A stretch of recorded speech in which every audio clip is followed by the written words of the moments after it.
Hi everyone, good morning. This is Amisha Keshri and I am here to help you solve 50 questions of Vinoba Bhai University. And as you can see, this is Vinoba Bhai University Semester 3 Vidya Gas paper of ACC 1 paper. It is a question paper of 50 marks and so let's begin. As we know that sources for VVO students are limited, so I am here to help you solve this question. And I am a student of English Literature at Vinoba Bhai University. So let's begin. Lok Sabha के प्रथम आम चुनाव कब हुआ था?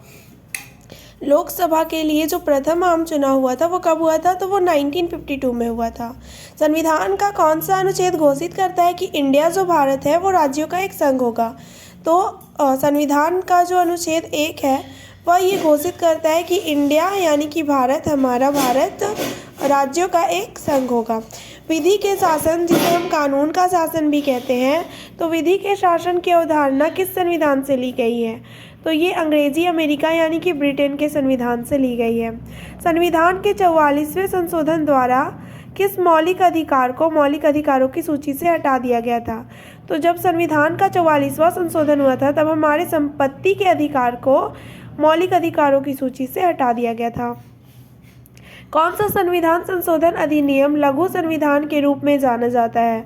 तो अनुच्छेद 25 से 28 तक का जो संविधान संशोधन अधिनियम है वो उस संविधान अधिनियम को हम लघु संविधान अधिनियम के रूप में जानते हैं।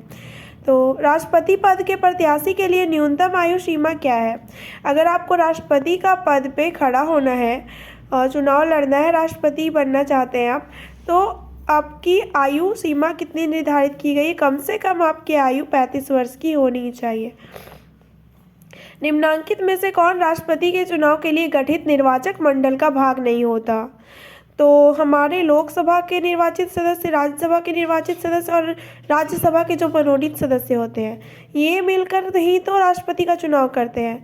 तो ये तो निर्वाचक मंडल का भाग है ही।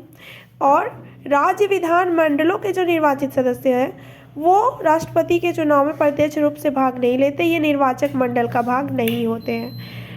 फिर निम्नांकित भारत के किस राज्य में अभी तक राष्ट्रपति शासन नहीं लगाया गया है? तो इसमें से कौन सा राज्य है जिसमें अभी तक राष्ट्रपति शासन नहीं लगाया गया है? तो हमारे झारखंड में तो एज वी नो कि 3 टाइम्स तो राष्ट्रपति शासन लग ही चुका है। छत्तीसगढ़ और तेलंगाना ये 2 राज्य हैं फ्रेंड्स जिसमें अभी तक राष्ट्रपति शासन नहीं लगाया गया है। भारतीय संघ के एक राज्य के रूप में झारखंड का गठन कब हुआ? तो भारतीय संघ के एक राज्य के रूप में झारखंड का गठन 2000 ईस्वी में हुआ था। मतलब 2000 ईस्वी में 15 नवंबर 2000 ईस्वी में झारखंड हमारा जो है वो अलग होकर एक